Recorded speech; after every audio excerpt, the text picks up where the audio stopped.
Hello and welcome back to another episode of Recovery Real Talk. My name is Angelica Matias Rodriguez, and you can go ahead and introduce yourself. Hi, I'm Stella Molina. Nice to have you, Stella. Yes, thank you so much for having me. Of Grateful to course. be here. Thank you for coming. So tell me a little bit about yourself. Where are you from? Where you grew up? A little bit about me. Well, I grew up here locally. I was born and raised in Ferndale, California, which I don't really know how I was produced out of that place, but grateful for it.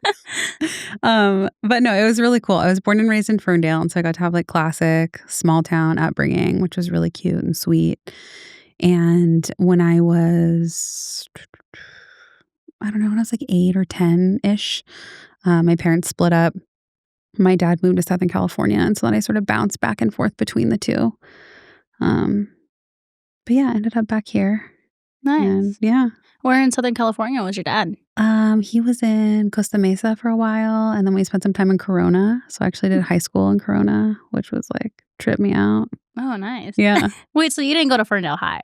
I went to Ferndale High for 1 year. I did some junior high and a little bit of high school in Corona, and then I came back here. And I did Ferndale High for a year, but then I was already like wilding out, being an acting out kid. And so I went to a community school later on in Fortuna. Did you go to East High? No, I went to Eel River Community School. Oh, okay. Yeah. I don't think I've ever heard of that. It's a little, like, they have this little tiny, like, community school district, and it's a small school, and it's actually kind of silly, but I guess if I'm talking about my whole story later on, it kind of ties into it. I was like dating this guy that like went to school there, and he was like all cool and shit. And so, anyway, I wanted to go there because they didn't have homework and they got out at 1 p.m. You don't have homework, but it's like a...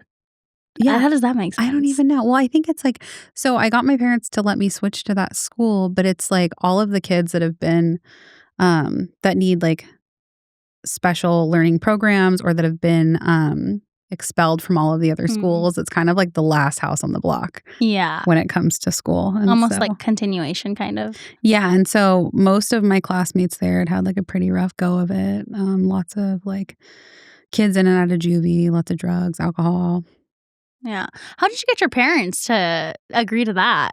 Well, my parents were, it was an interesting time. My parents had split up largely due to my dad's alcoholism, infidelity, drama. And so when I went back to live with my mom, I think she was so overwhelmed with taking care of 2 kids and the life circumstances that she was in and the fallout with everything with my dad. And so my dad at the time was actually like spiraling out in his alcoholism. And I just think nobody had any capacity for anything. Like my dad wasn't in the picture at the time. And my mom was just like, cool, great. Like, you know, you can go there. You want to be there. Your boyfriend goes there. You'll be happy. Like just. Like I won't have to worry about you as much kind of thing. Yeah. Yeah. Or so are you the oldest? I'm not the oldest. I'm actually the second youngest. But I have several older siblings that are like 12, 14 years older than me. Oh, wow. And so I have a little brother who's 6 years younger than me. And we were the only 2 in the household when we grew up together. So I was like the oldest sibling. In the house. In the house, but not in the whole Not the situation. big picture. Yeah. Okay. Wow. Yeah. I didn't know that you were local. I thought you were one of those individuals that like moved out here and like went to beauty school and like just kind of stayed. Right. I think there was a point in my life where I worked very hard to make it seem that way. Really? You know? Yeah. I didn't like being from here for a long time. But I mean, I embrace it now and I love it genuinely. Nice. Yeah. That's awesome. I'm glad that you're back and you love it. I'm back and I love it. So it's amazing. Like, yeah. So you mentioned that your dad had alcoholism. So what was it like growing up in a household with having a father that had a drinking problem? It was tough. There's so much that I know now that I wish I knew then. And so out of context, it was a little different. I think when I was a child, I didn't see anything wrong with what was going on. And I just thought, dad was wilding out and mom was upset and they Mhm. would fight.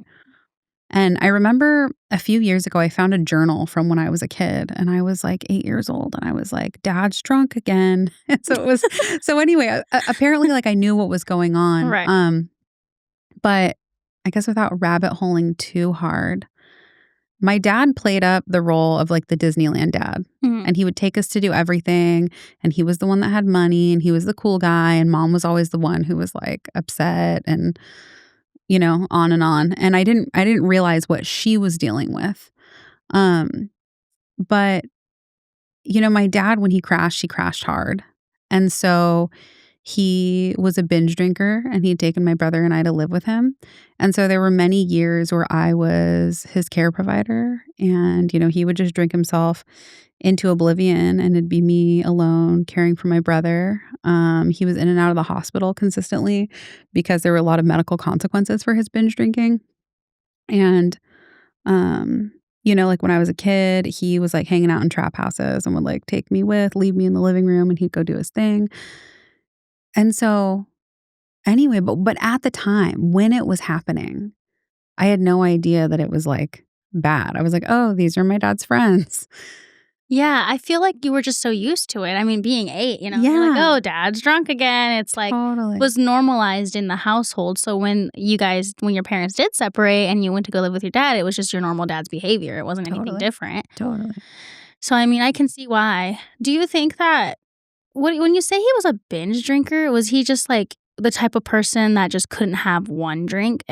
He just had a drink and it would just keep going kind of thing? Or was he like, what do you mean by like binge drinker? So, well, I guess, both of those things. Like one was never enough, but he would be sober for a period of time. So it would be 2 months, 6 months, a year, whatever he could string together. He'd get Mhm. sober for a little while, be on the wagon, and he would start drinking. And he would just drink straight vodka until like for weeks at a time until he was jaundiced, having seizures, not waking up, incontinent, and then would be hospitalized, detoxed, Mhm. rehabbed, and then come back home. So he had like severe alcoholism if he was withdrawing to the point where he was having seizures, right? Yeah. Because his body at that point was just dependent on it. Yeah, absolutely. And so he would, but every time he drank, he couldn't not go into the binge. And so sometimes he'd drink casually for a couple weeks or maybe a month or two, Mhm. but like he would always end up at the end of the road there. Right. hmm So, was that something you thought about, like, having that alcoholism gene when you got older? Like, did your mom ever try to talk to you about it? Because I know that in my family, we do have, like, that alcoholism trait, and it's something my mom always talked to me about growing up. Like, you have to be careful, your family really likes to drink, and it could be, like, genetics, and Yeah. so did your mom ever try and talk to you about that, or did you ever think about that growing up? She didn't talk to me about it a lot. I think that, I don't know, my mom's actually never been a drinker, which was really interesting. And I didn't have a big drinking family outside of like events or parties. And so, no, I don't think I got many warning talks. And truthfully, I wasn't interested in alcohol even as a teenager. Like, it was never on my radar. And it was always seen as like kind of like a scary thing because of everything with my dad. Mhm. So it just kind of was never on the table. Hmm. At what age did you realize, like, your dad had, like, you were like, "My dad's an alcoholic." Like, where you knew it was, like, just not that you know what I mean when you're like, "Oh, dad's drunk again, it was normal." When did you hmm start to realize it wasn't hmm normal? I think there's this part of me that held out hope, like all the way until the day he died, which is when I was 19. I'm sorry. I really came to terms with it later, but there were like these empty promises of like, I just got a little too carried away. I'm going to get sober. I Mhm. promise. Like, I'll do it for you. And as a child, like, I really believed that. And so I don't ever think that I realized that he was as sick as he was because he would, just sort of placate me. But I think looking back, it was an issue for, as long as I have been alive. Right, like, as long as you can remember Yeah, as long as almost. I can remember, like, it was never not a problem. But I think because he was so good when he was good, and then so bad when he was bad, that I think as a child, I sorta just compartmentalized. Yeah, and you were probably like, "Oh, this is whatever, this happens all the time, he's gonna get better," and it's just Mhm. like a cycle. It was like a cycle. I didn't know that your dad passed away, I'm sorry. I Mhm. had no idea. Was it Yeah, thank because you. of Mhm. alcohol? Yeah. Yeah, it was, yeah, his body just shut down, couldn't drink anymore. Yeah. So, like, alcohol, intoxication, heart failure. Yeah, I feel like Yeah. people have a lot of misconceptions around alcoholism, Mhm. and so what do you think are some misconceptions that you think that people talk about? Mhm. Well, it's interesting. There's so many different approaches to it. I think for me, like, I am in, like, one particular school of belief, which, like, I believe alcoholism to be a disease and, like, a mental illness Mhm, that, like, a mental illness combined with a physical allergy that stems from a spiritual deficit. And so within that belief model, I think that there are some, like, mm, it's really clear to me, at least based on what I know of alcoholism, to see exactly what it is. Um, and, like, that simplifies it in my mind, but I think so many people think that it is just a drinking problem, or that it is a matter of self-will, or if you just cared more, or if you just tried hard enough, um, or if we can separate you from the alcohol for long enough, then you'll stop. mhm, Um, I think that a lot of people don't really see it for what it is. And I also think there's a difference between, like, a drinking problem and alcoholism, because, like, I don't believe the true alcoholic to be able to stop once they start of their own free will, or at least not stop and stay stopped. mhm. Okay, yeah, Mhm. that's interesting. When did you realize that you had your problem with Mhm. alcohol? And what was life like before? Like, Yeah. how did it happen for you? How did it happen for me? So I actually I had a friend who had a drinking problem, Mhm. according to me. Right. And she had been like, there'd been increasing consequences for her drinking, like stuff to do with the custody of her kids and like showing up to work drunk. And Mhm. so she was like, oh shit, I really got to get it together. Like, I should go to AA. And she asked if I wanted to go with. And I was like, oh, for sure. And anyway, there's like this joke. So, like, I went with her to an AA meeting and I, like, never left. And, there's this joke though, like, in AA where they talk about, like, they were like, "Don't worry, you can't get alcoholism, like, by osmosis." But that was kinda how I Oh. felt, and I was like, "Dog, I didn't even know I had a problem drinking." And then I came here and all these people were talking about their experiences, and I was like, "Oh my god, this isn't, like." It's normal in the sense all these people are experiencing it too, but it's, like, not normal in the regular world. And that really tripped me out, and I couldn't really wrap my mind around it, but I think at the time, I also went into it, like, very spiritually arrogant, and at the time, I was doing a lot of personal development in different realms, and I was like, "I'm gonna get sober, and then I'm gonna be, like, better than everyone, and I'm gonna turn my life around, it's gonna be so good." Heck yeah. Yeah, which was, like, great. So I went to AA, like, to support this friend and then Mhm. accidentally, like, slipped and fell in and learned that I was an alcoholic based on the description of alcoholism, like, in the Big Book of AA. And so, I guess to go back, you asked what my life was like before that. Um, so, like, you heard a little bit about my childhood. When I was younger, like, we grew up very poor. And I spent a lot of my life in between places, in between houses, like motels, things like that. And all of the stuff with my dad, right, happened. And so from as young as I can remember, like once I became a teenager and then all of a sudden I cared about like social status and all that, I just started using anything that I could to change the way I was feeling. Mhm. But I didn't want to touch alcohol. And so it was food, people, sex. I started doing other drugs recreationally when I was young, just because like the homies were doing them. And so like I was smoking meth when I was 14 and I was like, um, like smoking weed or just doing like little party drugs, but I could always pick it up or put it down. So you never had, like, a problem with No, any so of those drugs? no, never had a problem. But again, I didn't know that doing all that wasn't normal. And so I was in this like search for identity, right? Um, and trying on all these different hats, like nothing really seemed to fit. And then after my dad died, I got offered a job like working on the hill on like a cannabis farm. And my family was like belly up. We had no money and like dad was gone. And so I went out to work a season and I met somebody there. We started dating and then we're together like all through my 20s.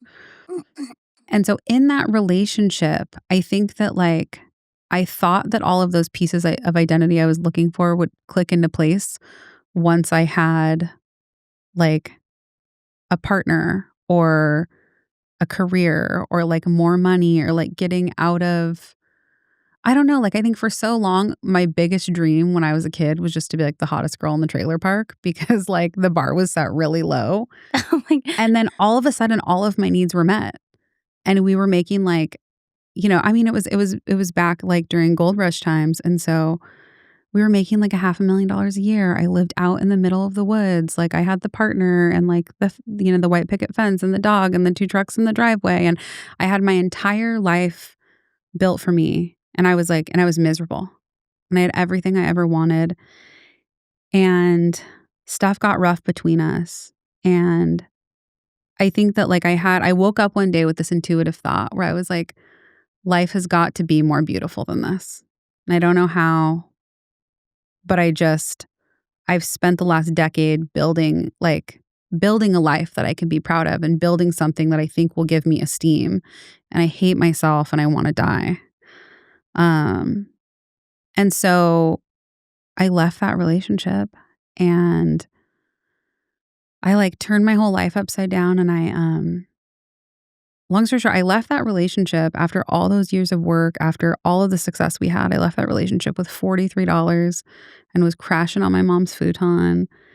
And and I guess anyways, to back up a little bit, being in cannabis, I got to drink all day while I worked in the field. I got to smoke weed all day.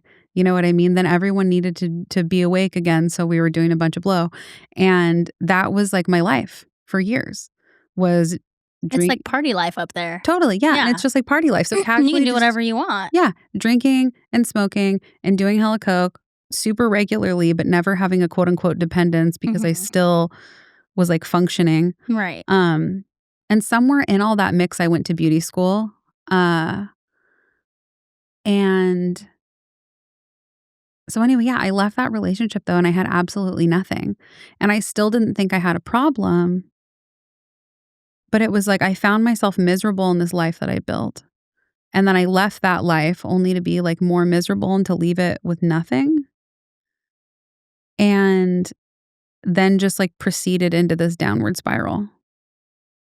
Um, Did you almost feel like you maybe had some kind of, like, identity crisis because you were working so hard and hoping that these things would fall into place, and then they didn't, and you didn't really you walked away from there, and you feel like, it just got worse, you got nothing out of it, and you were just kinda, mhm, like, figuring yourself out still? mhm.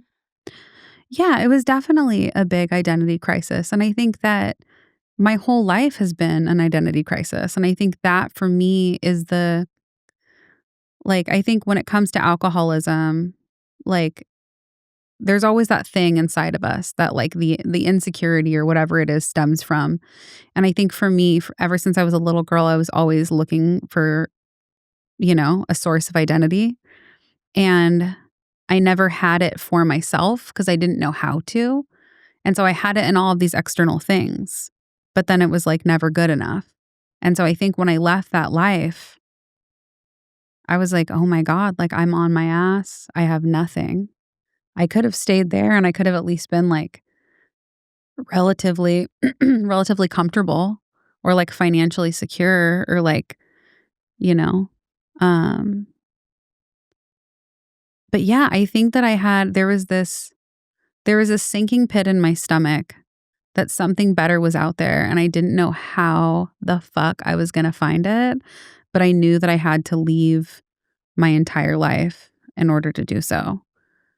And that was where I started on this, like, spiritual journey that, like, and in the midst of that, I ended up in AA, which I thought was gonna be this total sidebar, and I ended up having this, like, beautiful spiritual experience that, like, produced recovery from alcoholism. And, um, anyway, yeah, I don't know if I sidetracked No, you're with what fine. your question was, but yeah, I don't know. I think I showed up to AA, like, I didn't know. I guess that's the thing too, another misconception about alcoholism is I believe that it has very little to do with alcohol. Hmm. And I believe that the consumption of alcohol is like a symptom of this thing that occurs inside us. And obviously we consume so much of it that we come to become dependent upon it, Mhm. and it creates these issues. But like in the 12-step model, you know, in like the first step, right? Like you're removing alcohol, Mhm. right? So we remove the alcohol and then there's this whole process that occurs after that. And in my experience, what going through that process did for me is it produced a spiritual experience and a personality change where I am like, I'm fundamentally different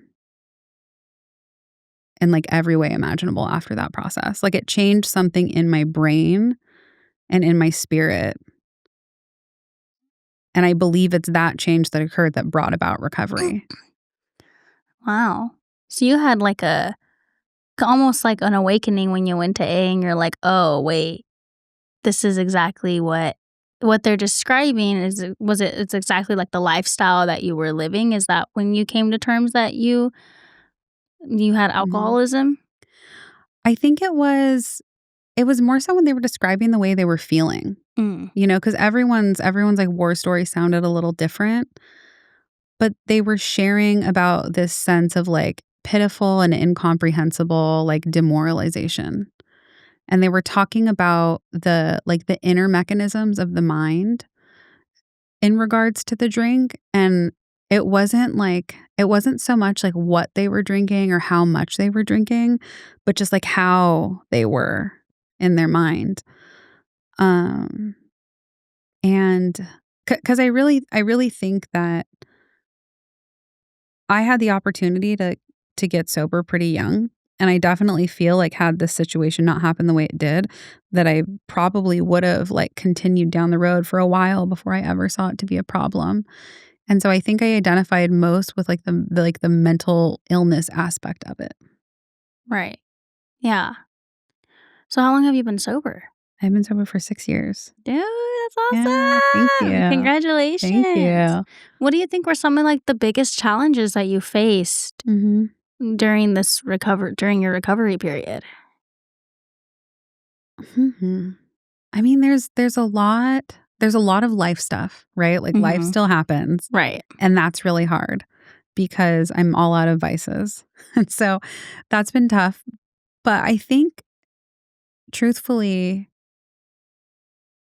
this aspect of, like, letting go of the reins, so to speak, like, letting go of my, like, need to painstakingly control my whole life, um, because I got sober, I wanna say, like, 6 months after I left that relationship. And so when I first got sober, I had nothing. I was living with mom and I had to like start over. I had to like build my life from scratch. And so it was really hard to be humbled. It was hard to be broke and stressed out, trying to figure out what I'm going to do with my life. We had an entire pandemic when I was like a year into sobriety. And so I think truthfully, like the hardest thing for me to deal with and overcome has just been like life on life's terms. Right. But I think that's also the beauty of it. And I've had, like, the most amazing love of my life and the most horrible heartbreak of my life, and, I've dealt with one of my siblings getting very, very ill, being hospitalized for, like, years on end, siblings that deal with, like, substance abuse issues, dealing with my mom, having, like, several like surgeries and medical issues. And so I think that's kind of what I'm getting at. Like life has been a lot. Like there's been like a lot of really hard stuff. I've lost a lot of friends, and also like being in this program, like it fucking sucks burying the people you love because they thought they had better ideas, like the Yeah. alcoholic that thinks they're the exception to the rule. Yeah, I feel like there's a lot of that, and I had a relative die because of alcohol, and it was almost it'll be a year, I think, later this month, but that kinda it scared me because Mhm. I feel like people don't take alcoholism seriously, Mhm. and I feel like the definition of what an alcoholic, I think everybody kinda has their own definition. Nobody actually really truly knows I don't think anyone Mhm. actually, when they think about an alcoholic, they think about the actual book term definition. But I feel like, yeah, there are people that think they're the exception, and it happens so quickly, and I've seen it happen, and it happens fast, and it's scary. Mhm. It's like I was telling someone the other day, like, alcohol's kinda like the silent killer. Yeah. Like, it shuts your body down, Yeah, like, absolutely. and people don't take Mhm. it seriously. Yeah. But seeing that family member, seeing it happen, Mhm. she was in her 50s, like, Mhm. seeing that happen, I was like, I even was telling my cousin, I was like, "Hey, you should probably slow down, man, like, Yeah. it can happen. This is Yeah. reality. This is happening right now." And it Absolutely. happens to a lot of people.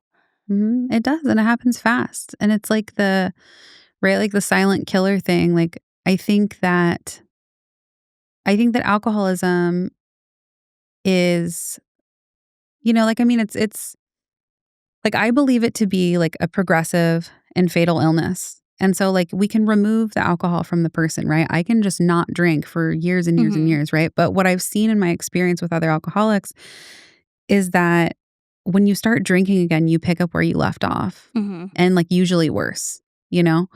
And, I've seen people that abstain for years and years and years and then pick up again and are dead within months, you know? And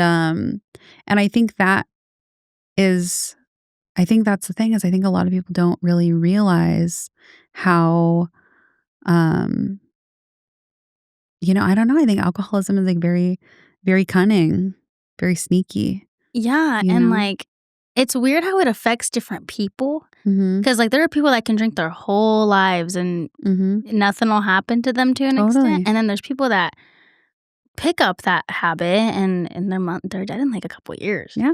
It Totally. just really depends on your body, like, how Mhm. much I almost makes me wonder if what you're drinking has an effect. Like, I wonder if there's ever been a study that says, like, this person drank vodka was an alcoholic from this specific drink and died this span, or this person was Mhm. drinking whiskey and this is how, you know what I mean? I don't know if there Yeah, is. I've like never really thought about that, but until right now. yeah, like the effects on the body from it. Yeah. And I mean, I think it does vary substance to substance, Mhm. but it also varies human to human, right? Right. But I also think that it is really interesting that alcohol is this thing that's been so normalized, right? And I think for so long, nobody saw that there was any issue with it at all, or like, why wouldn't we drink it all the time? Why wouldn't we consume it constantly? And I mean, I don't know what I don't know, but at the same time, I'm like, yeah, it's a fucking depressant. Mhm. You know what I mean? And then people are like I don't know. It's just there's so many situations where alcohol is so present or alcohol is being mixed with other things. And I think people don't see it as a drug or don't see it as a Right. problem. And it's funny you say that because I was talking to one of my friends and he was like, "Did you know that when you're drinking alcohol and you're doing cocaine, that itself, its own together when the alcohol is in your body is its own drug?" And Mhm. I was like, "No." And he was like, "Yeah." He was like, "It's a different kind of drug because of the feeling the cocaine gives you when you're drunk." Yeah. And I was like, I've never heard that. This was maybe like a month ago, we were talking Mhm. about it, and I was like, "What?" I was like, "I've never heard that before." Mhm. And Yeah, it creates it's a different chemical compound in the body. yeah, and Yeah. I had no idea. Mhm.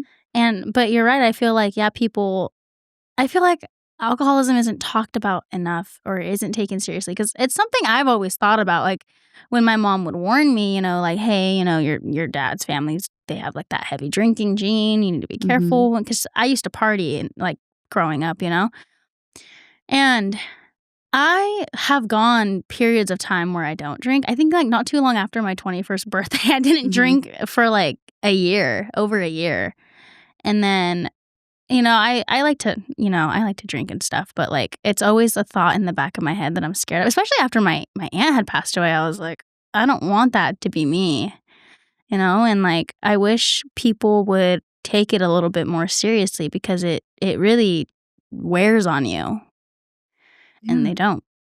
yeah.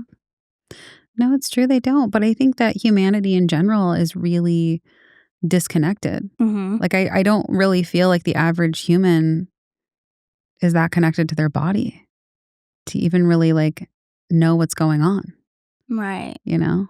Not everybody has the whole mindset of my body is a temple Yeah. kinda thing. Well, exactly, and it's just sort of I don't know, maybe this is for my other podcast, but, it's there is this I really believe that like, the body's job is to, like, communicate to the brain, like, what's Mhm. going on, right? We have all of these systems that are set up, um, like, to communicate to one another, to thrive, like, we come from fucking, like, monkeys, you know what I mean? Like, this is all and so I just think I don't know how to explain it without going on, like, a whole hour-long tangent, but I think that, yeah, I think that humanity in general is, like, very disconnected from, like, the body and what it is, like, true function is for, you know? And so I think a lot of us don't know how to be present, don't know how to accept, like, reality, you know? Like, delusional? Like, people are Yeah. just like, Oh, "Oh, yeah, totally. dude." I have my moments where I'm just like, "Nope," and my friends will be like, "You're being delusional right now," and I'm like, Yeah. "No, no, it's just this," and they're like, Yeah. "Okay." Right, and it's yeah, I think that there's so much too, right? Like, we're living in this, material world, and I feel like the ego just in general is so strong, Yeah, just it generally is. speaking, and, Definitely. yeah, and so I think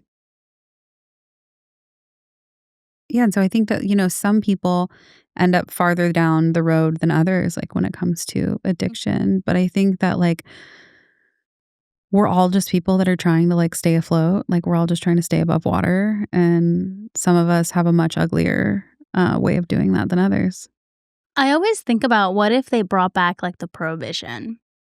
Mhm, Like, I wonder what life would be like. I don't know, I just think about stuff like that sometimes. I wonder what mhm, would happen, yeah. like, what people would do. I mean, I think it'd be fantastic, and not because I'm an alcoholic, but just, like, if all of humanity wasn't, like, I bet you a lot of people. yeah, wasn't taking depressants, Yeah, you right? know? Not only that, but I feel like a lot of people would come to the realization that they're an alcoholic. Because I Totally. think there's so many people that are just in denial about it, Yeah, and I'm just like, "You have a problem, my guy." yeah. Well, I think the human condition is really hard to bear, You think? you know? I do. I think that, like well, I don't know, I think that there's so much about life and emotion and just how we deal with the hand that we're dealt, Mhm. you know? Like, um, I mean, what am I trying to say? Like, I don't know, there's so much, like, in sobriety, like, there's so much that I see and I feel and I experience constantly. There's so much outside help that I have in the ways of therapy. There's so much constant work to, like, integrate my emotions. Um, and I mean, it's beautiful and I wouldn't trade it for the world, but I think to be a human, like, with your eyes open is hard work. And so I think the average person needs to be able to check out, needs to be able to dissociate a little bit. Because we're living in a world right now that's kind of fucking on fire. You know what I mean? Yeah. And, like, and on top of that, we don't have, like, I don't know, like, I feel like it sounds so corny to say it, but even just like the capitalist framework, like the conditioning that we all have to be in this like work until you die sort of state, like the majority of this country is like living below the poverty line. You know what I mean? Like issues with drugs, with violence, like all of these things are like run rampant. And I also think too, like as people, there's so much that we think we need to be secure. And we're always sourcing that from other people, you know? And I need life to happen on my terms or I can't be happy within my life. So then I'm going to get off work and I'm going to go have a drink and I'm going to take the edge off and like, just all the things. Yeah, and I also feel like there's these expectations of people from their families too that come into play when Mhm. like you should be like, oh man, like you should have a house by now and you should be making this much because you're this age. And it's like, Mhm. dude, there are people living paycheck to paycheck, like just trying to get by. Like Yeah, most people most are. people are in California alone. Like Yeah, it's it's expensive it to be is. alive. And it's something I say kind of often. I'm like, after I buy something, I'm like, damn, that's expensive to be here. Mhm. You know, and like people just have this expectation. And I think it stresses people out and they turn to Yeah, depressants. yeah, absolutely. Not living up to like your family's expectations or or other people's expectations of you, you know? It's like you should do life on your own terms at your own time and do things at your own pace. Yeah, And if you don't want to go get a degree or whatever, then you don't have to. yeah. You know, do whatever you want to do and do life on Mhm. your own terms. Yeah, absolutely. Well, I think too, I think for most of us, we're all given or taught with whatever tools our parents had. Right. And I know from my parents' generation, like it wasn't great. There wasn't a lot of talk about this kind of stuff. There Mhm. wasn't a lot of mental health awareness or emotional awareness. You know what I mean? Like it was like PTSD was just for people that were in the war. Like And nom. yeah. And so it's like if you had parents that had no tools and then you're not given any tools, how are you going to deal? It's not even that we're not even given tools, but are in denial that that's even a thing. Yeah. Like I remember when it's just like mental health alone growing up is not something that's talked about. It at least wasn't really talked about in my household, in my Mhm. upbringing too often. And it's like, oh, you're sad? Go, what do you got to Mhm. be sad about? Yeah. You have a home Oh, and you yeah. have this and you have Yeah. that and you go to school and like, what do you have to be sad about? Yeah. And I'm not saying that this happened to me, but this is just like, experiences that I've heard from other people. But also, mental health was overlooked in my house. And it's like, oh, you're sad? Well, go clean something. Yeah. Like, go do something and you won't be sad anymore. Totally. But it's like, I don't know. I just feel like mental health is just often so ignored. And it's actually starting to come more to light. Like people in the workplace are starting to talk about it. It's starting to be talked about more. And I think that's super important. And it sucks that if there were no resources then, I mean, we barely really even have them now.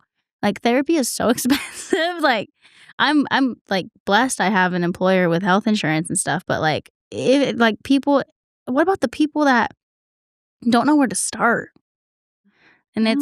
it's tough. Well, yeah, and a lot of people don't have access to care, nor do they even know that help is out there, Exactly. you know? Or like I think too, like my parents' generation, kind of will scoff at the therapist, the Oh, yeah, counselors, you don't need things like therapy. that. But the therapy doesn't work. Yeah, and it's just like I don't know, like it's so wild to me. Like I don't know, when I look at my purpose in my life now versus like whatever I could have conceived of previously or like what I thought it was going to be like or just whatever my driving forces were. Um I don't know. I mean, I'm just here to follow the beauty in the world, you know? Yeah. And anything that's taking away from that for me is a fucking problem. Like it's taking up like my time and my space and my energy. Like I was talking to someone about it. Like I have transitioned recently into a 4-day work week because I can. And that's like a beautiful privilege. And anyway, like the amount of clients I see that are like blown away by that, and talk about how badly they wish they could have that. A 4-day work A week? 4-day work week. I would love to have a 4-day Yeah. work week, dude. And it's just, but it's like even that, you know what I mean? It's such a sacrifice that it's not possible for the average person. And not only that, but did you know that there's some places where they do have 4-day work weeks? Yeah. Like it's like not like a law, but like at least a 4-day work week once out of the month and stuff. Like, and it's Yeah. crazy when, like it's just it's just like it's something that's not really heard of very Mhm. often. Like you're so lucky. I wish I had a 4-day work week. I'm over here like, "Oh." No, but that's what I'm saying though, and it's but that's the response, right, from most Right. people because it's just not accessible. Yeah, especially now. And it's like, so people are just expected to work 5 days a week. They have these 2 days off that are usually both on the weekend. What if you have errands to run? What if you have children? What if you have doctor's appointments? You gotta take the time off You work know? to go handle it, unfortunately. Like, that's what I have to Exactly. do, and it Exactly. sucks. And I think that so many of us are so caught up in just, like, providing base level care for ourselves or for our families that we don't even get the time to tap into our own needs, you know? And that's the thing too, like, one of the things actually I'm gonna back up to earlier we were talking about. For me, I feel like alcohol was always the quickest solution to the way I was feeling. Mhm. When I wanted to feel better, when I wanted to feel happy, when I wanted to feel sexy, when I wanted to cut my anger, and it always worked, Mhm. that or other drugs, like it worked infallibly. I think it works for so many people. And that's sort of what I meant where I was saying like the human condition is hard, you know? Um, but like the thing is that like, although it was a solution that worked for me, it only worked temporarily and it was killing me. Right. And that was the thing that I had to come around to. But it is amazingly effective when it's working. And so I think a lot of people get stuck in that. And like one of the things I've learned, because like you can look at my history, you can look at my family, you can look at all the stuff, right?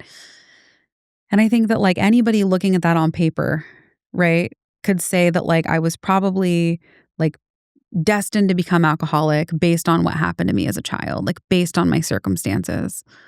But what I've learned is that like I am the way that I am. What am I trying to say? I am a result of the way that I reacted to the things that happened to me as a child. Because I can look at that and I can look at the trauma and I'm like, okay, check. You know what I mean? Like, there's Right. lots of stuff that I didn't get into on here because this maybe isn't the space for that.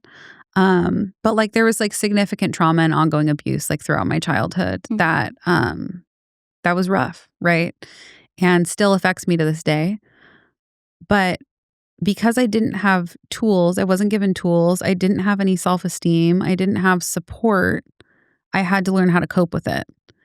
And when I was younger and in my family dynamic, I knew that like, I wanted my dad to get better. I wanted the situation to get better. I was doted on for being a good daughter. So I did everything I could just to be good, Mhm. right? To be a good girl because good girls are nice and they don't complain and they don't ruffle the feathers. They don't cause a scene. They're pretty. They're quiet. They do what they're told. And I fucking did that my entire life. But I always needed to seek outside of myself because I was doing all the things and behaving in all the ways that I thought were going to be good enough that would make my life change and it never did. And so I turned to other drugs, I turned to relationships, sex, people, food, alcohol, drugs because I had no way of managing what was going on inside. And really, what it was is like I was a neglected child. I came from emotionally unavailable parents. I had a mom who was hooked on pills and was totally codependent and got taken to the fucking cleaners by her alcoholic husband, and she was just trying to survive. She was up against all these mental health issues and was literally just trying to stay alive to take care of me after my dad kind of like set everything on fire. And and so alcohol was always the solution that worked infallibly to make me feel okay. And it made me feel calm. It made me feel confident. It made me feel funny. I felt capable. It melted away my stress. Like it was like a very romantic relationship. Like I would wait to get home to it. And there was like this promise of like what it could offer me. And I feel like a lot of people feel that way about alcohol. I mean, I know for a fact that, sometimes I have a really bad day at work. I'm like, fuck, I need a drink. Yeah. Like, I have those feelings every now and then. Like, I have bad days. Everybody has bad days. And how you Mhm. choose to deal with them are up to you? Yeah. But I feel like people do use alcohol for a lot of those things. And I didn't really think about it like that. Like people were like, oh, I can't do this because I have to be drunk if I do it because I don't have the Mhm. courage to do it sober. And it's like, Yeah. yeah, it's stuff I didn't even think about it that Mhm. way. Yeah. Well, and I think it's one of the things I think is actually really interesting in my experience is that, like, I don't like to be drunk, and Really? I never have. I fucking hate it. I don't like to be drunk. I don't like to be out of control. I don't like to be out of my body. Oh, like, out of control, in a sense? Yeah, yeah, just any of that. And so the drunk feeling is, like, wobbly and, like, nauseous and foggy, and I think that was one of the things that was really clear for me too. Like, if I just liked being drunk and was getting drunk all the time, it would make sense, but I've never liked the sensation. Hmm. But I like what it did for me. Like, you liked how it made you feel in the right? In the sense of Yeah, how you wanted to feel depending on why you were drinking it? totally, totally. Right.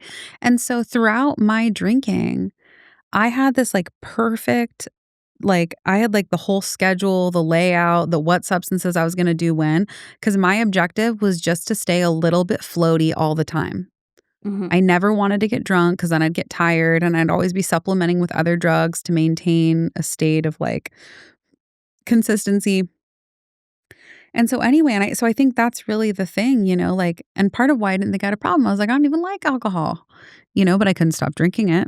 And I've heard people say that I remember I was like, "I don't know how people, drink Mhm. some of this stuff," and I remember I was really young, I was, like, 18 working at this Mhm. diner, and the cook was telling me, he goes, "Alcoholics don't drink the alcohol because it tastes good, it's Yeah. because they need it." Yeah. And I never it never really clicked in my head Yeah. until I got older, and Mhm. hearing you say this, it Mhm. makes sense, like, what Mhm. you mean. It's like, I don't even like alcohol, but I'm an alcoholic because I use it to mask what I'm feeling. I mean, if I wanna feel better, if I don't wanna be sad. But it's also weird how the effect alcohol can have on people. Mhm. Like, some people, if they drink whiskey, they're really mean, but if Mhm. they drink tequila, they're super fun. And Mhm. it's just crazy to me the different effects, different and then you know what? And I'm a firm believer that some people just should not drink, Yeah. whether you're an alcoholic or not. There's just some people, it Mhm. makes them a bad person almost, like, they're Yeah. mean. Yeah. Yeah, no, some people, there's, like, some wild effect when they get a little bit of alcohol in them, and it's, like, not a good time.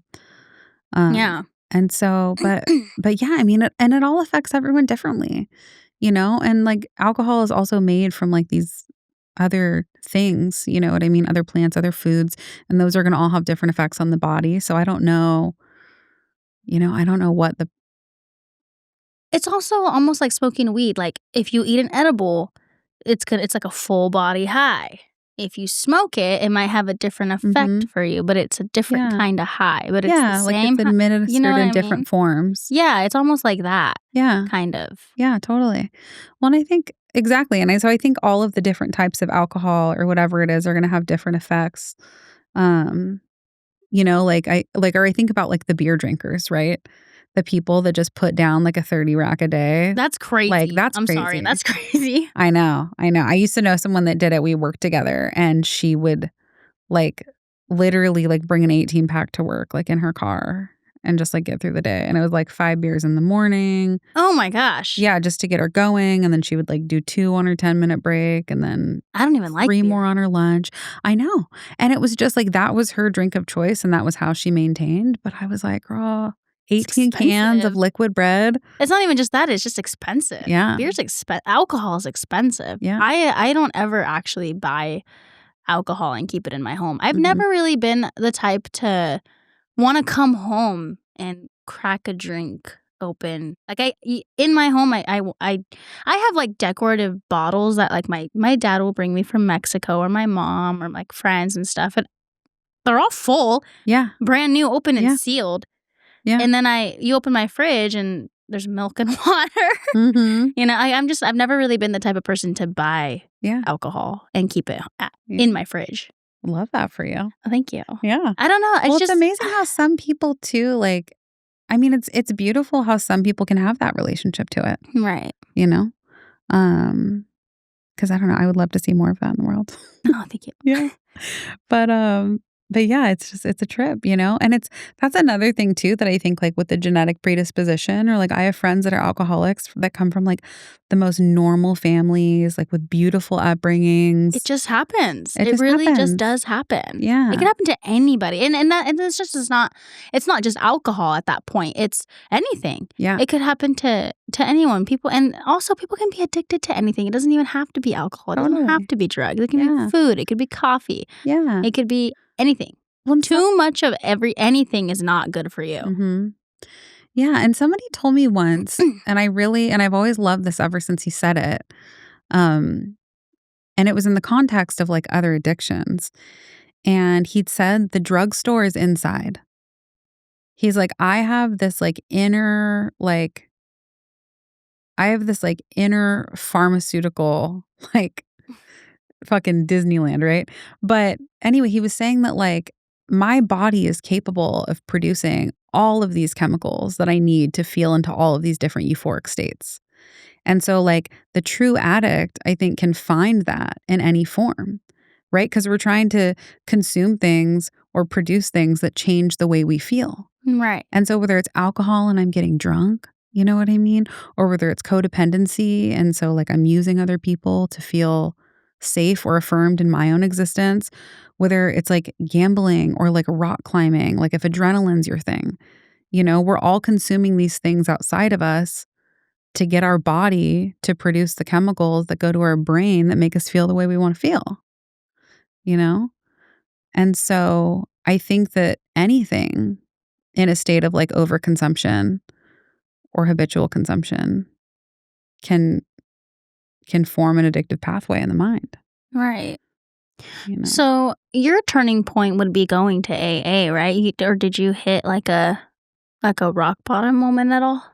Yeah, so well yeah, so for me it was like so I went with a friend to support her, and that was like my intro, right? Mhm. And there was a lot that had happened in a short period of time, in different ways with rock bottom, and it was like,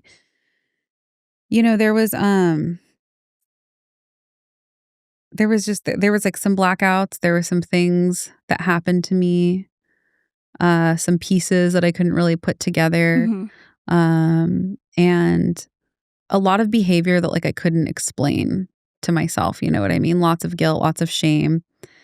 And so I so yeah, so the what am I trying to say?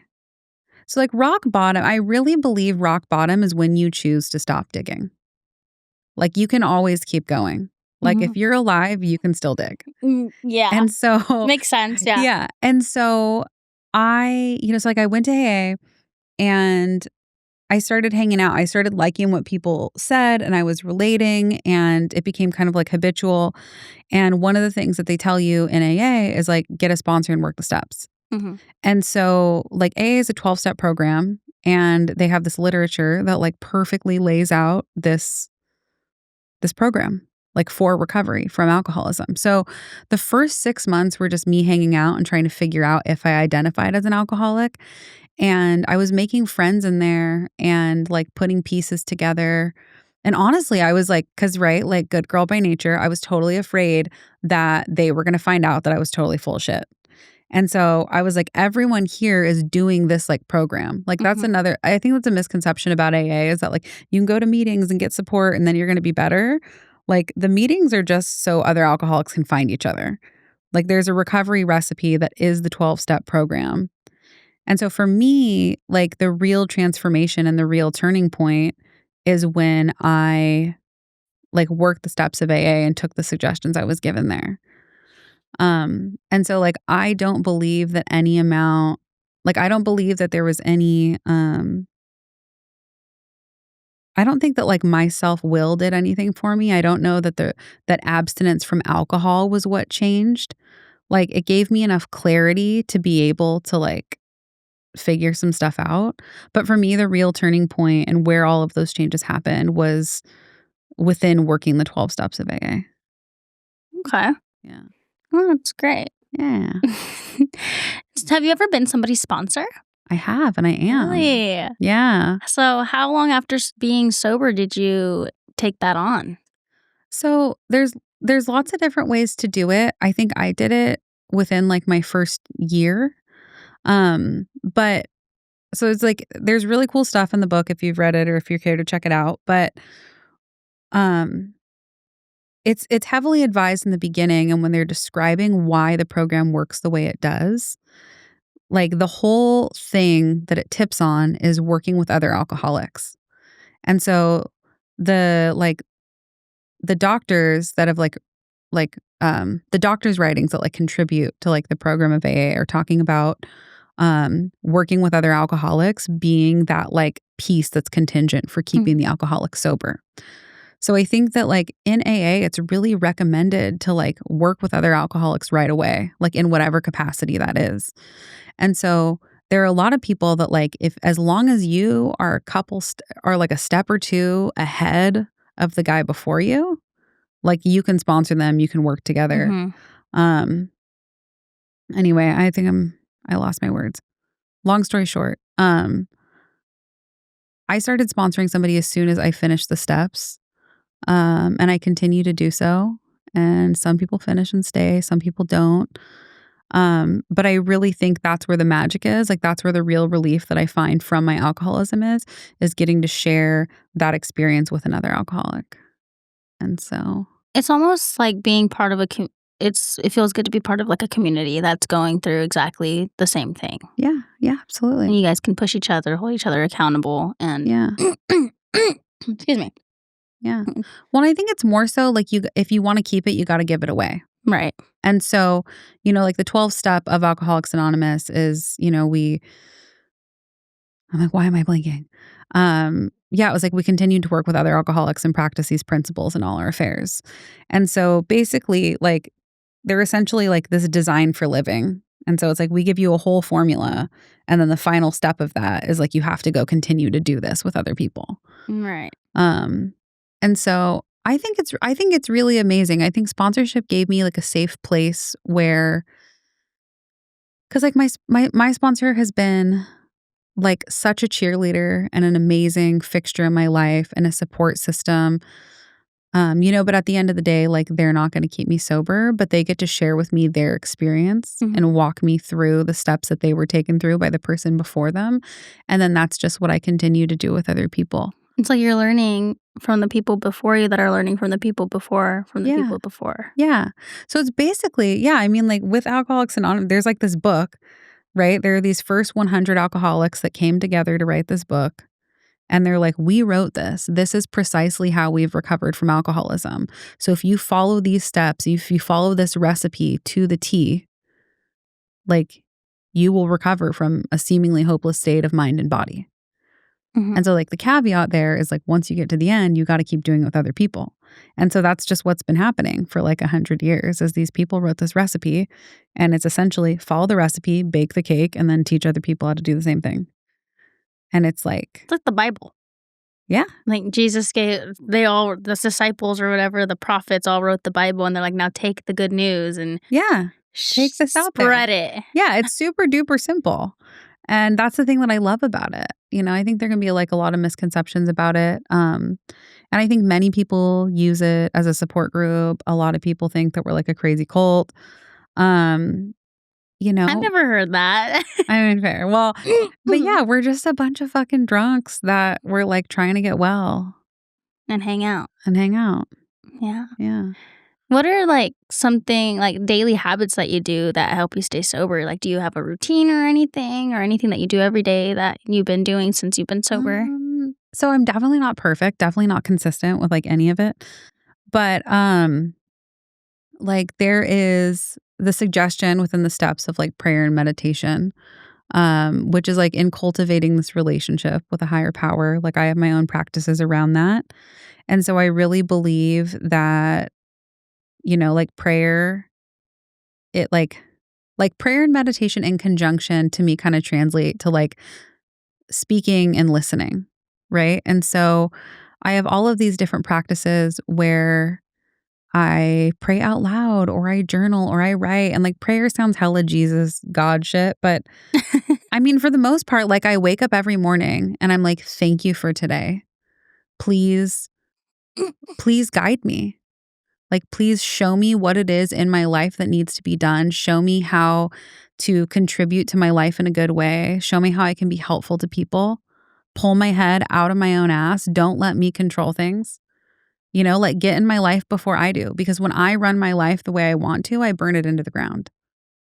So, like, It's like praying for guidance. yeah. And so just asking for guidance. And I have all these other spiritual beliefs outside of that. And so, like every morning I wake up, I have my coffee, I light my altar. It's like a no phone zone. And I just give myself an hour um to just like let that flow. And I will say, like, I don't think that that is like the thing that keeps me sober, but that is like the thing that at the end of the day has kept me connected in that way. But I think as far as like consistent practices when it comes to staying sober, there's little things in the beginning, like making new habits. You know what I mean? Like, I remember at night, I used to make myself the fanciest fucking cup of tea every night because I felt like I had to make something to drink. And so that was this little habit I clung to. But I mean, for the most part, I am of service to people whenever I can be. And I do absolutely everything that I can to get out of self and to help other people. And I stay connected to other alcoholics. I go to meetings, like, I mean, not like every day, but like on a regular and consistent basis. Nice. And so I think that so much of my life is filled with other people in recovery that I haven't given myself enough room to stray too far to be like off the path, so to speak. Okay. Yeah. Did you set any goals for when you began your sobriety journey, and did you meet them? Uh, I don't think so. No? No, I think in the beginning, I didn't know that I wanted to stop drinking forever. I just wanted to stop drinking for a little while. So I think I was like, "Oh, I'll do 30 days and see how it goes." Or like, something like that. But no, it kind of just happened all at once. I don't think there was any You just kinda took your life into your hands and kinda just went with it, right? yeah, yeah, like I feel like it was sort of I don't know, I felt like I almost felt like struck sober, you know? But I think that's the beautiful part of like when we're ready, we're ready. I don't think that like I don't know, you know how so many people are told to get sober or encouraged to get sober because of the consequences or because of what's happening in their life Mhm. and they're like I'm going to do it, but it was the day that I quit drinking. Like it was like I woke up that day and I was ready and something was fundamentally different. Mhm. And it was like and I mean it was still hard, right? But it was like I knew just in me Right. that I was done. And I didn't know how I was gonna stay away from alcohol, you know? Right. But I knew that I had to find a way. So, do you ever go out in a setting, whether it is alcohol with, like, friends or anything? And how do you Yeah. manage to stay, like, sober? Because I Yeah. know there's some people that, like, cannot go to a bar, cannot Mhm. be around it, or Totally. they can be around it, but they won't put themselves in an environment Yeah. like something or like a bar. Yeah, absolutely. I think well, I mean, for me, like, in the experience that I had when initially getting sober, like, for me, the problem's been removed. It doesn't exist. I don't think about it. It's not on the radar.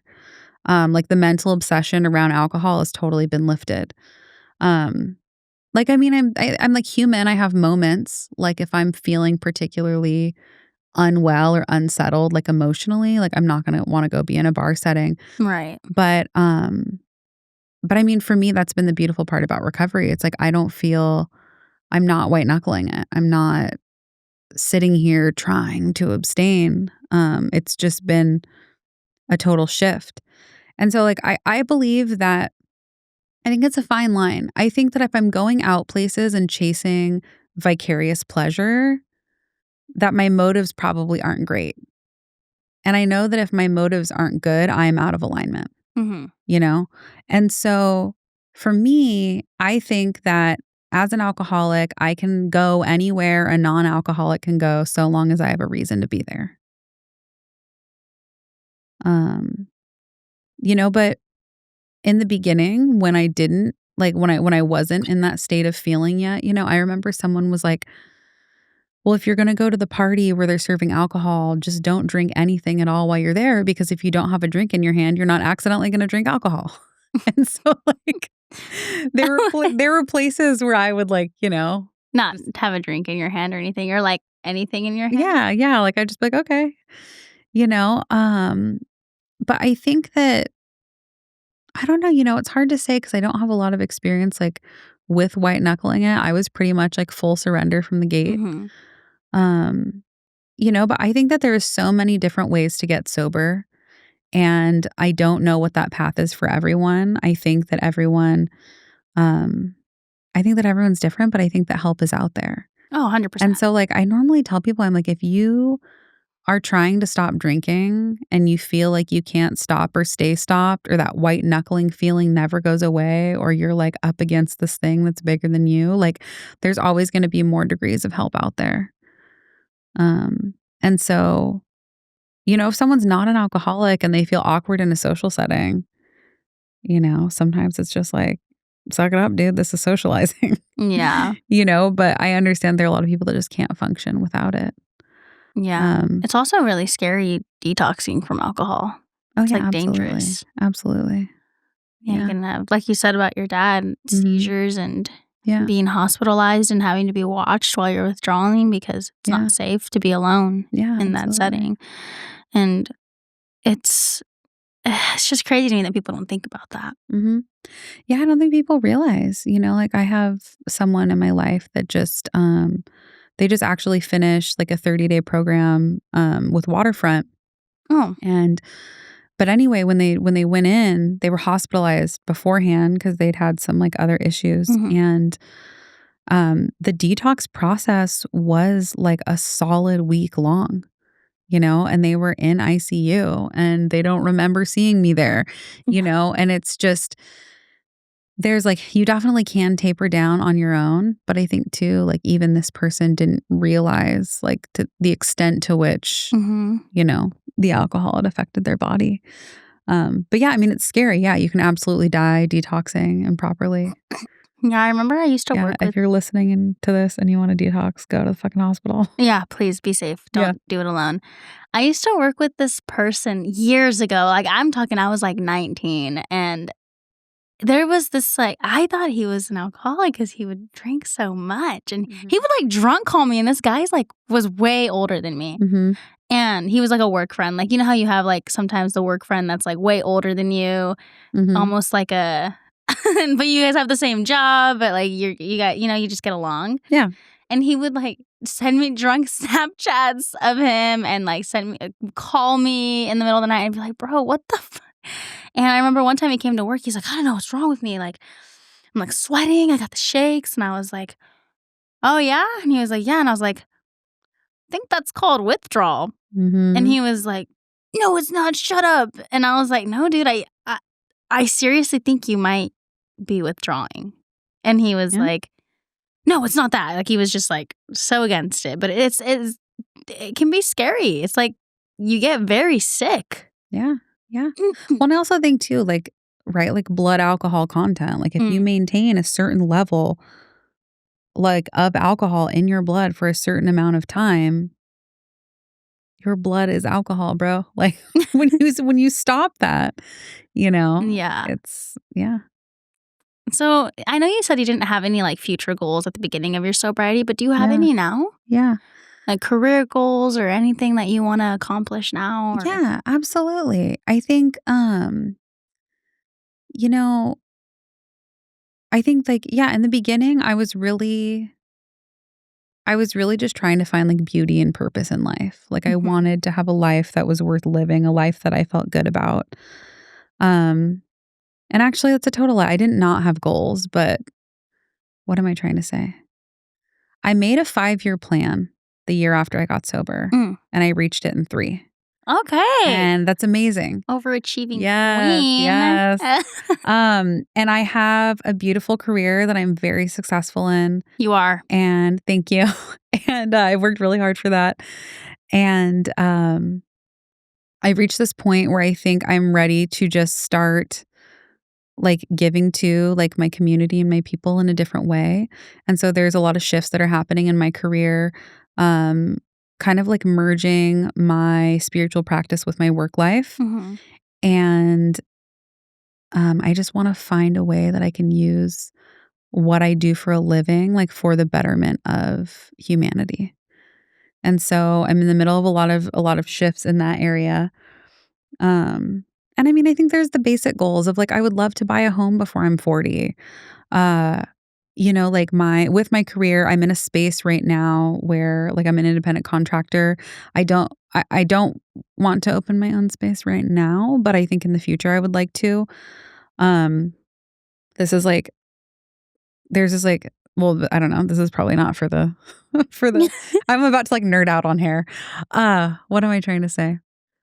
There is another leg of, like, my industry that I really want to get into that Mhm. offers me a different kind of longevity and job security and being able to, like, niche down and help people in a different way. Oh, nice. And so my goal is I mean, I just got to the 4-day work week, which has been amazing, and my goal is in 10 years, I don't wanna be on my feet for 8 hours a day, It's hard work. right? Yeah. Like, when I used to be a waitress, I was on my feet and you're going and Yeah. you're going. Oh my god, I remember, like, my first week being a waitress again, I was like, "Oh, this is terrible." I was like, "My Mhm. feet hurt all the time," just from standing. Yeah.